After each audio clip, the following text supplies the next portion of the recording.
बुशरा बीबी और रानी पीटीआई इमरान खान है उनकी बरियत के हवाले से है, उस पर भी अब सबकी नजरें हैं क्या फैसला होता है। जब जो तोशा खाना 2 केस है और 190 मिलियन पाउंड वाला केस है, वो बड़ा एक अहम जो मरहला है उसमें वो दाखिल हो चुका है। अस्सलाम वालेकुम, मैं हूं अहमद मंसूर।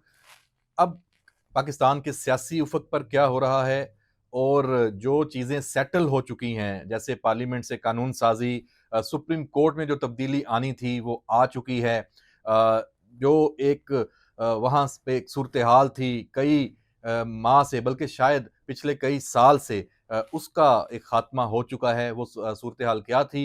वो एक ग्रुप बंदी थी, वो अदलिया तकसीम थी और एक सहूलतकारी थी। तहरीक इंसाफ को वहाँ से बहुत ज़्यादा, इमरान खान को जो बहुत ज़्यादा सहूलतकारी हो रही थी, वो सिस्टम अब नहीं है। नए चीफ जस्टिस भी आ चुके हैं और जो आइनी बेंच बनना है वो भी बन चुका है। अब वहाँ एक रूटीन का जो फंक्शन है वो शुरू होना है।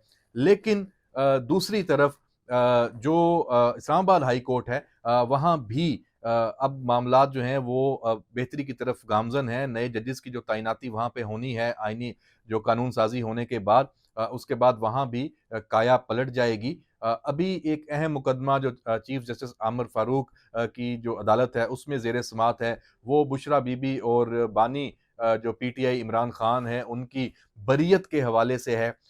उस पर भी अब सबकी नज़रें हैं कि वहाँ से क्या फैसला होता है। जबकि अडयाला में जो तोशा खाना 2 केस है और इसके साथ साथ जो 190 मिलियन पाउंड वाला केस है, वो बड़ा एक अहम जो मरहला है उसमें वो दाखिल हो चुका है। जो ख़ास तौर पे एक जो काम रुका हुआ था, वो हो गया है। जो आखिरी गवाह था, उस पे जो जिर्रा होनी थी, वो मुकम्मल हो गई है। अब उसके बाद जो वहाँ पे अब बयान रिकॉर्ड होना है, जो बानी पीटीआई का और जो एक दोनों मुल्ज़मान का, इमरान खान और बुशरा बीबी, और उसके उसके लिए तारीख भी दे दी गई है। ये मरहला अहम है, देखते हैं इसके बाद यहाँ पे फिर ज़ाहिर सी बात है इसका फैसला सामने आना है, तो ये मामला मंतकी अंजाम तक जा रहा है। दूसरा, अडयाला से बानी पीटीआई की अब उस तरह की गोलाबारी और जो गुफ्तगू है वो भी सामने नहीं आ रही।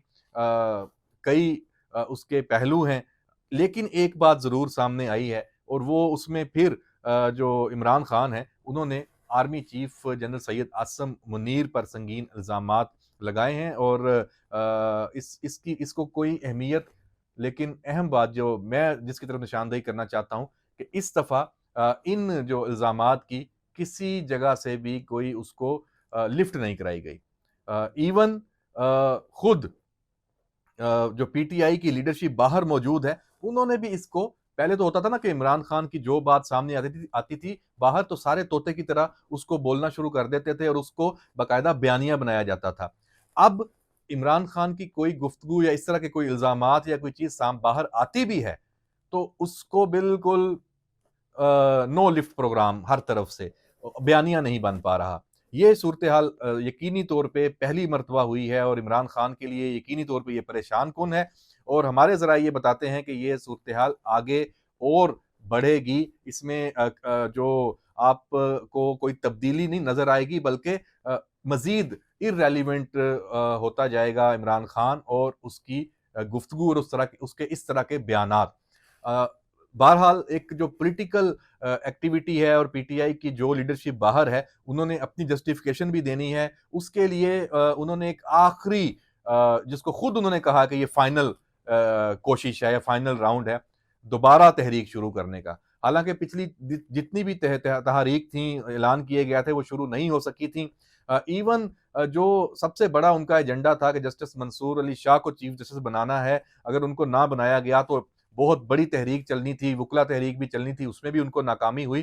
तो अब सवाबी से तहरीक का जो आगाज़ है उसकी तैयारियां हैं। अगले 24 घंटों में वहाँ पे इज्तिमा, उसके लिए सारे लोग, और इस दफ़ा पंजाब में भी ड्यूटियां लगाई गई हैं। जो तहरीक इंसाफ की जो पंजाब की लीडरशिप है, उनको बाकायदा टास्क दिए गए हैं और उनको थ्रेट भी किया गया है कि आपकी इस दफ़ा हाज़िरी लगेगी और जो अपना रोल प्ले नहीं करेगा, जो बंदे लेके नहीं आएगा, और ये भी कहा गया है कि जो जितने बंदे लाएगा, फर्ज करें कोई लीडर 100 बंदे लेके आता है अपने हल्के से, तो उनका जो खाने पीने का इंतजाम है, रहायश का है, उसके अखराजात उसको खुद उठाने होंगे। तो यानी अभी जो पीटीआई के पास एक तो वो वाला जो सिस्टम है वो खत्म हो गया है जिसमें उनके एक मुनज़्ज़म अंदाज और एक पूरा मरकजियत थी जिसके अंदर। अब वो एक एफर्ट कर रहे हैं लेकिन इंडिविजुअल उसके तौर पे इनफरादी सतह पे सबको टारगेट दे रहे हैं और आखिरी हरबा यही इस्तेमाल कर रहे हैं कि अगर इमरान खान आपसे नाराज़ हो गया तो और आपका नाम ले लिया गया कि ये पार्टी के साथ मुखलस नहीं है तो आपको अपने हलके में अपने कारकुनों के जो ग़ैज़ो-ग़ज़ब का सामना करना पड़ेगा। तो ये आखिरी हरबा है। मेरा नहीं ख्याल कि ये कारगर होगा और ये जो स्वाबी वाला इवेंट है इसकी कामयाबी का इम्कान कितना है इसका हम जायज़ा ले लेते हैं। इससे पहले आपने देखा होगा कि जो जिसको वज़ीर आला अली अमीन गंडापुर ने लीड किया था इस्लामाबाद आने के लिए, बाकी उसमें पंजाब की लीडरशिप आपको नज़र नहीं आई थी। तो वो अकेले अली अमीन गंडापुर का शो था, बाकी आपको कोई उसमें नज़र नहीं आया। वो तो फिर कुछ ना कुछ माहौल बनाने में कामयाब हो गया था। तो अब अली अमीन गंडापुर क्या स्वाबी वाला ये जो इवेंट है इसको कामयाब करने के लिए अपने वसाइल और अपनी पूरी तवज्जो उसी तरह लगाएगा। उसका क्रेडिट चूँकि असद कैसर को मिलना है या बाकी लीडरशिप को, तो मेरा ये ख्याल है और मेरे पास कुछ इन्फॉर्मेशन भी है कि अली अमीन गंडापुर खुद ये चाह रहा है कि ये स्वाबी वाली ये वाली जो कॉल है ये भी नाकाम हो जाए। उसकी बहुत सारी वजूहात हैं। क्योंकि उसको समझ ये लगता है आ रही है कि सूबा चलाना है, पीटीआई का जो आखिरी किला है केपी के उसको बचाना है, तो वो कुछ वाइज़ जो है ना वो फैसले करता नज़र आ रहा है। उसने गवर्नर खैबर पख्तूनख्वा जो फैसल करीम कुंडी हैं, उनसे जो मुलाकात की है, गो कि वो मुलाकात एक हलफ बर्दारी की तकरीब की वजह से थी एक वज़ीर की, तो ये मुलाकात का इसी तरह अरेंज किया जाता है। उस मुलाकात में से जो खबर निकली, वो यही कि अली अमीन गंडापुर ने अमन के साथ मिलकर चलने के लिए, अमन के लिए, सूबे के लिए, अवाम के लिए एक इंदिया दिया कि हमें अब चलना चाहिए आपस में मिल के।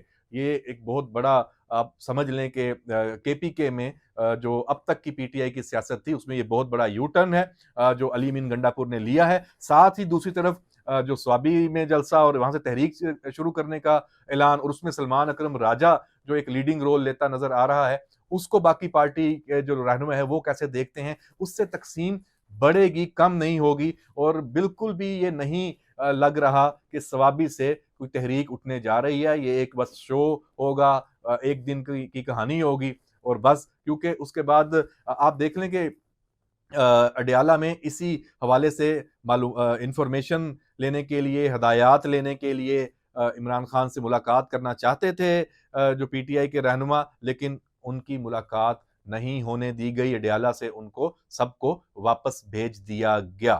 तो ये सारी सूरत हाल है जो इस वक़्त पाकिस्तान में ये सियासी जो ऑपोज़िशन का फ्रंट है उसकी चीज़ें अपोजिशन के लिए, पीटीआई के लिए, इमरान खान के लिए, बुशरा बीबी के लिए कुछ अच्छी नहीं है। अमेरिका में जो उन्हें उम्मीद थी कि एक बयानिया बन जाएगा और एकदम पाकिस्तान में हलचल मच जाएगी ट्रंप के जीतने से, वो भी नहीं हो सका।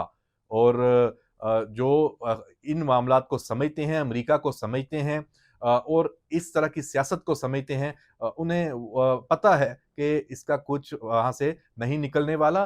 ट्रंप को क्या पड़ी है, वो पाकिस्तान के मामलात में आते ही दुनिया के 200 ममालिक में से एक पाकिस्तान और उसमें भी एक इमरान खान के लिए अपना कोई बड़ा कोई ज़ोर लगाए।